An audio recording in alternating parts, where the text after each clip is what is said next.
찬송가 327장으로 찬송하시겠습니다.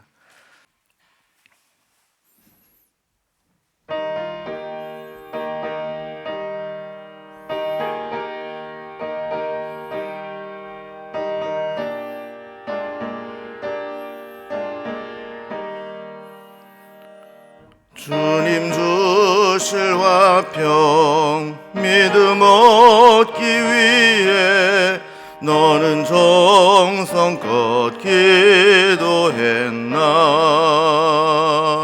주의 제단 앞에 모두 바치기 전 복을 받을 줄 생각 마라.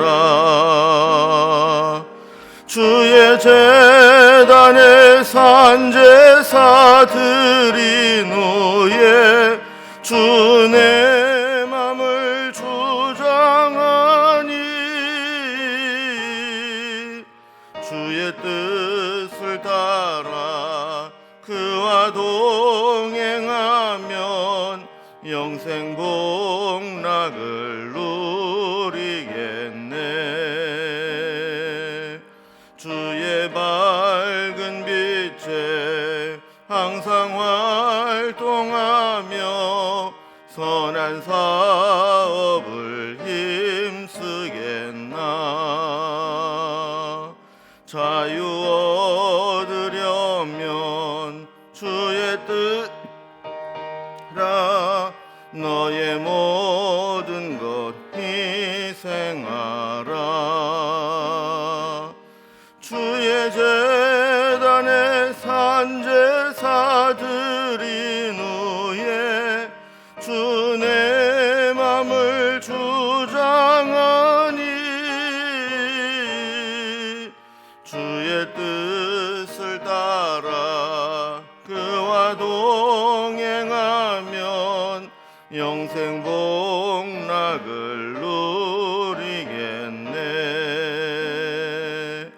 주의 제단 앞에 모두 바친 후에 주와 온전히 사귀겠네.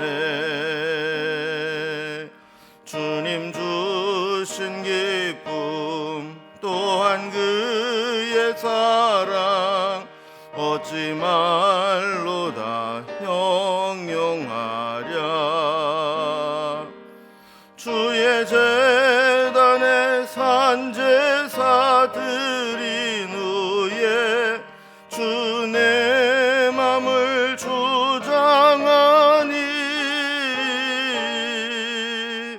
주의 뜻을 따라 그와 동행하면 영생 복락을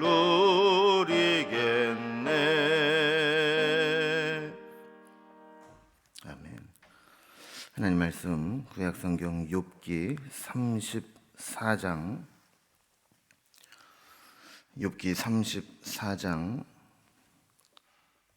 1절에서 15절까지 말씀입니다.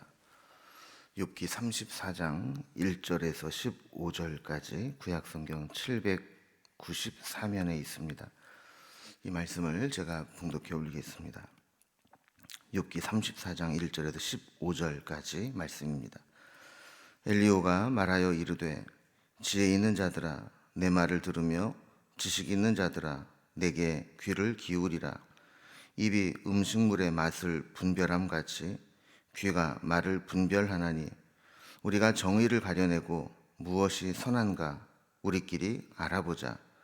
욥이 말하기를 내가 의로우나 하나님이 내 의를 부인하셨고 내가 정당함에도 거짓말쟁이라고 하였고 나는 허물이 없으나 화살로 상처를 입었노라 하니 어떤 사람이 욥과 같으랴.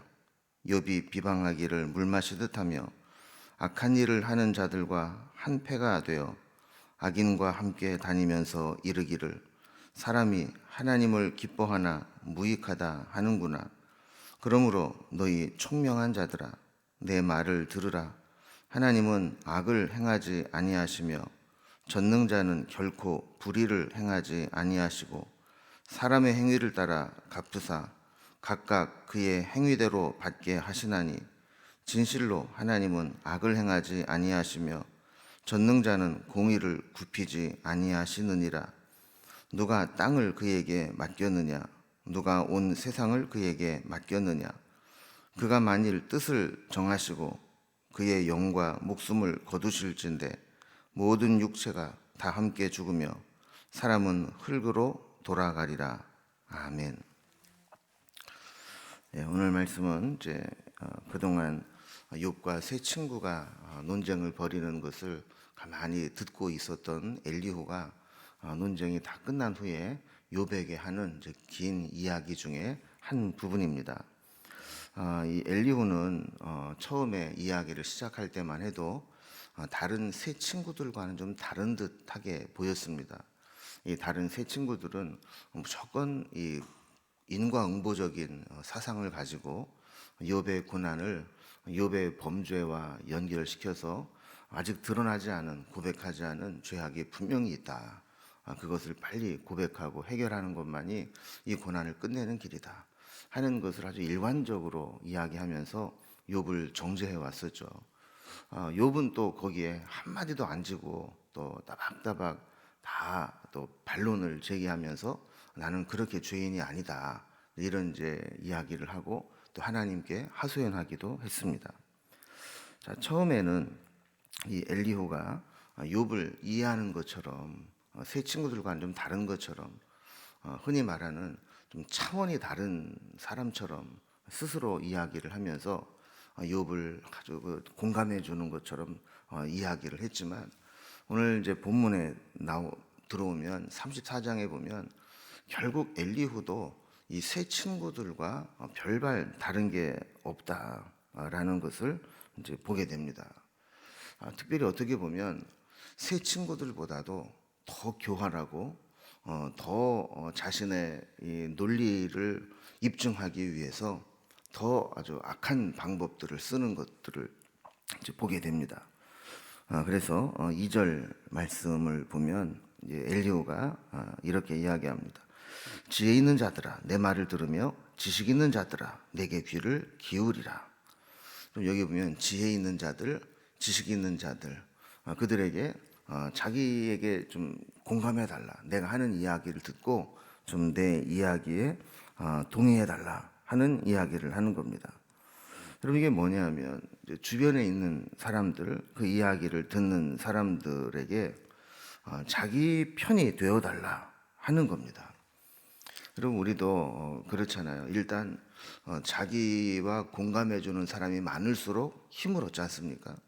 그러니까 엘리후도 지금 그런 거예요. 여기서 지금 이야기를 하고 있는 사람들이 보면 결국 세 친구들이 있는데 아마 그 친구들에게 내가 하는 말에 좀 힘을 좀 실어다고, 너희 지혜가 있고 지식도 있는 사람들로 알고 있는데 내 하는 말을 좀 잘 들어봐 달라, 그런 이야기를 하는 거죠.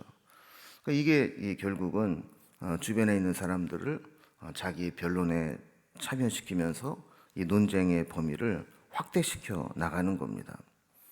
여러분 이거를 보면은 이 세상에는 이 문제를 수습하고 해결하려고 하는 사람이 있는가 하면 이 문제를 확대시키고 공론화해서 복잡하게 만드는 사람이 있습니다. 여러분 때로는 어떤 문제가 이렇게 있을 때 그 문제를 그냥 잘 덮어주고 이해해주고 그러면 이제 자연적으로 해결이 되는 경우가 있어요. 그런데 이거를 막 동네방네 막 이야기를 하면서 내가 좀 생각하고 있는 것을 좀 알아달라 이러면서 막 공론화시키고 이 사람 저 사람에게 막 말을 전하고 다니고 퍼뜨리고 다니고, 그렇게 되면 결국에는 가만히 내버려 두면 아무런 문제도 안 될 것을 큰 문제로 부각시키는 경우가 있는 거죠. 근데 사람이 그런 약점을 가지고 있습니다. 그래서 이 대부분 보면 이런 경우에 자칫 잘못하면 자기 살겠다고 다른 사람들을 끌어들여서 분란을 일으키는 결과를 가져오는 경우가 있다라는 겁니다. 그러니까 이 엘리후도 어떻게 보면 그런 사람이었어요. 자, 3절에 보면 그 사람들을 불러 모아서 뭐라고 얘기를 하느냐 하면 입이 음식물의 맛을 분별함 같이 귀가 말을 분별하나니. 여러분, 이게 무슨 얘기입니까? 우리가 음식물을 입으로 먹으면 이게 맛이 어떤지, 또 맛이 있는지 없는지 이런 걸 분별하잖아요. 그런 것처럼 내가 하는 말을 잘 들어보면 내 말이 옳은지 그른지 그거를 분별하게 될 거라는 겁니다. 그러면서 4절에 보면 우리가 정의를 가려내고 무엇이 선한가 우리끼리 알아보자 그랬어요. 그리고 누가 그런 얘기 했거든요. 우리라는 말은 좋은 말이지만 거기에 끼리가 붙으면 나쁜 말이 된다. 그래서 우리라는 말은 참 좋은 말인데 우리끼리가 되면 이게 나쁜 말이 된다는 거예요. 그래서 여기도 보면 처음에 우리가 정의를 가려내고 무엇이 선한가 우리끼리 알아보자. 그러니까 결국 자기와 생각을 같이 하는 사람들, 자기에게 동의하는 사람은 우리끼리가 되는 거고 여기에 동의하지 못하는 사람들은 적이 되는 거예요.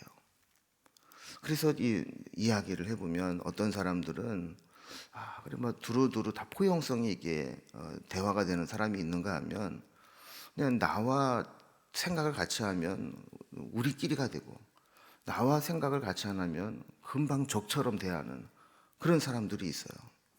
그 욥의 친구 중에 엘리후도 좀 그런 위험한 접근을 하고 있는 겁니다. 사람들을 불러 모아서 욥에 대해서 공론화시키고 우리끼리 한번 욥에 대항해서 한번 이야기를 해보자 하는 거죠. 자, 그러면서 이제 5절 이하에 보면 욥이 했다는 말을 인용하면서 욥이 이랬다던데 이게 가당키나 한 얘기냐? 욥이 이러이러한 이야기를 했는데 이게 도대체 신앙인으로 할 수 있는 말이냐? 한번 우리가 이야기 좀 해보자 이러는 거예요. 그래서 5절에 보면 욥이 말하기를 내가 의로우나 하나님이 내 의를 부인하셨고 그랬어요. 여러분, 욥이 자기는 의로운데 하나님이 자기 의를 부인하셨다는 거예요. 그렇게 이야기를 했다는 겁니다. 근데 우리가 이 성경을 욥기를 지금까지 쭉 읽어오면서 욥이 그런 취지로 말한 적이 없어요. 물론 뭐 문자적으로는 비슷하게 그런 이야기를 한 것처럼 보일지 모르지만 그것은 욥의 친구들이 하도 정죄하고 비난하니까 나 그렇게 고난을 받을 정도로 죄를 짓지 않았어라고 자기 의를 방어하는 차원에서 이야기를 한 것이지 자기는 하나님 앞에서 절대 의롭고 하나님이 자기 의를 부인하셨고 이렇게 이야기한 적이 없거든요. 6절에도 내가 정당함에도 거짓말장이라 하였고 나는 허물이 없으나 화살로 상처를 입었노라.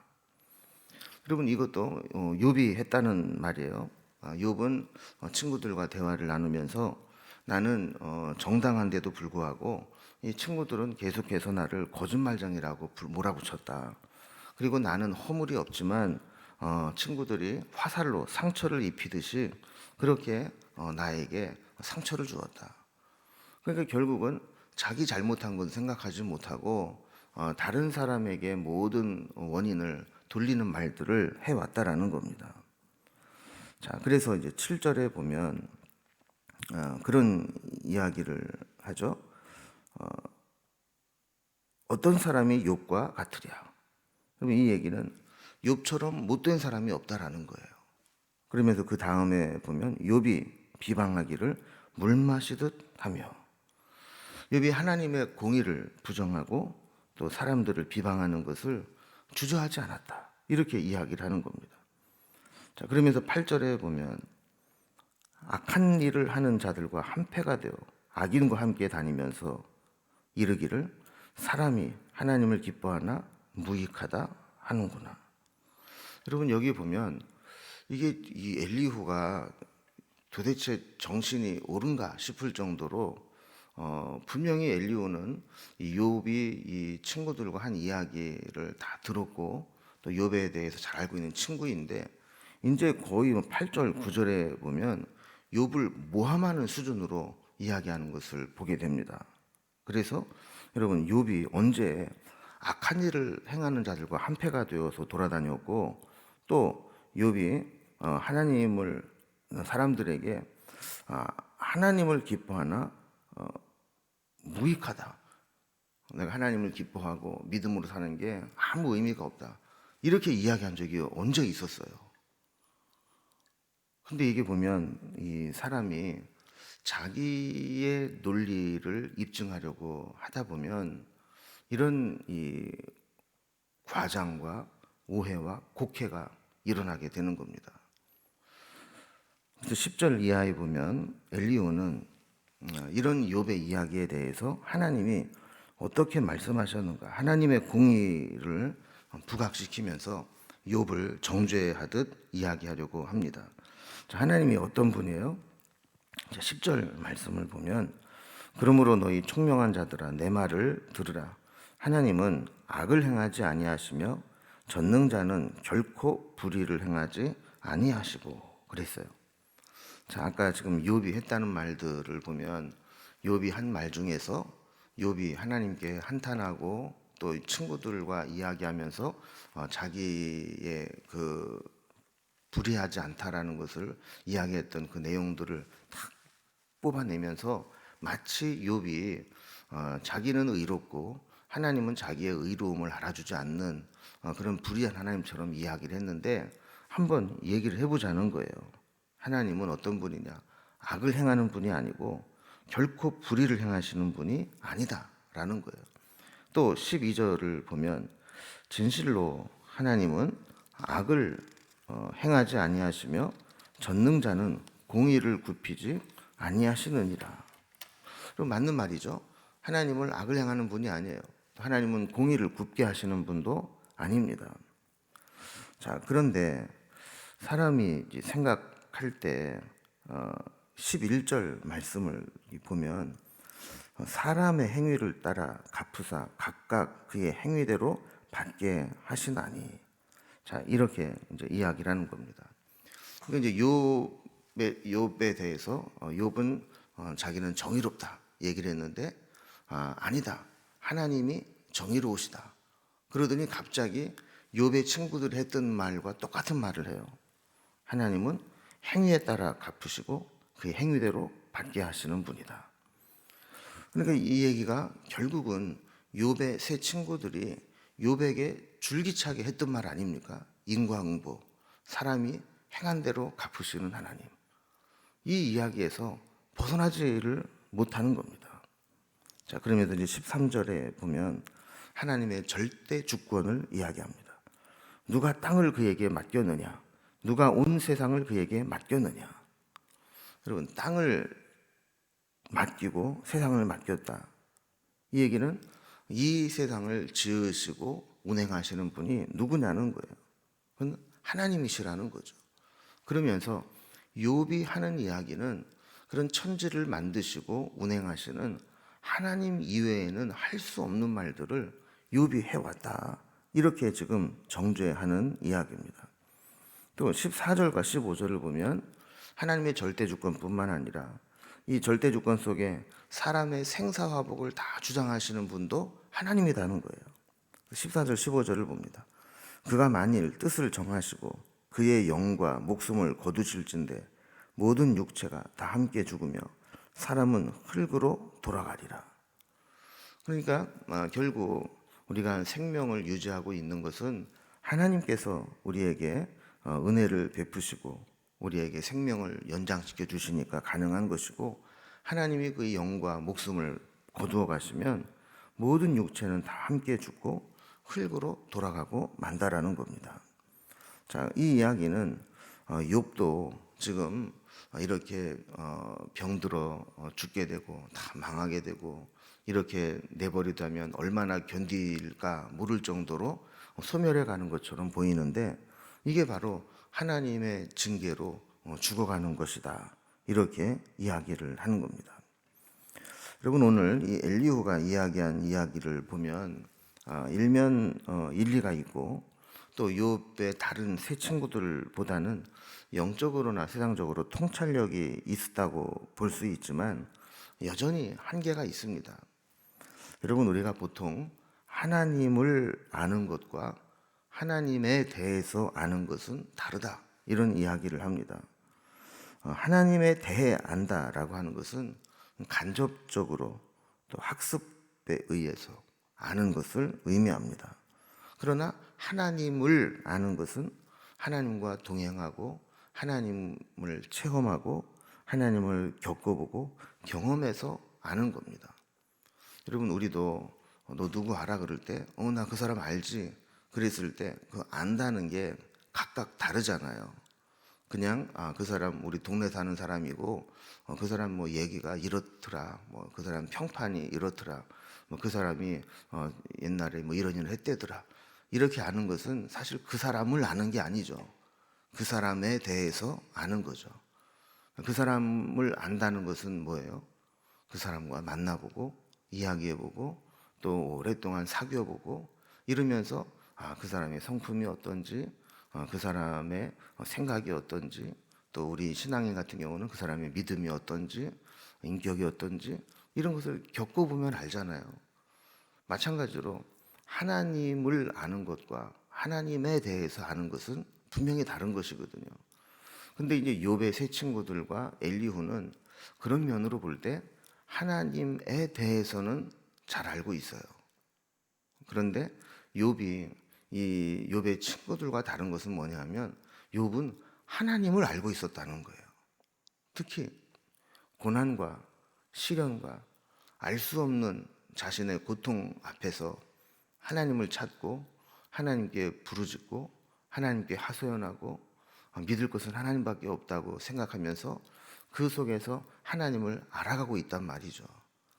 그러니까 이 대화를 이렇게 들어보면 이 욥의 친구들과 욥의 대화는 그런 분명한 차이가 있는 겁니다.